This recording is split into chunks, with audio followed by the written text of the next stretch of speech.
Meski kini sudah tidak lagi sering muncul di layar kaca, Vicky Su masih menjadi sorotan lewat media sosial miliknya. Wanita kelahiran Cilacap ini pun kemudian memilih untuk fokus pada rumah tangganya usai menikah. Uniknya, ia justru terlihat belusukan ke tengah sawah dengan anaknya lewat unggahan Instagram @VickySu pada Minggu tanggal 18 April tahun 2021. Dalam foto tersebut tampak Vicky mengunggah momen ketika ia membawa kedua anaknya berjalan-jalan pagi. Sebelum melanjutkan seri foto kemarin sambil memberi jawaban di manakah saya berada. Nah mau posting seger-seger di sawah pagi ini, di depan villa selama kita di Jogja, tulis Vicky.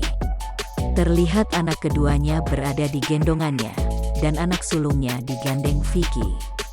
Ia juga menceritakan bahwa ia mempelajari cara gendongan unik untuk anaknya.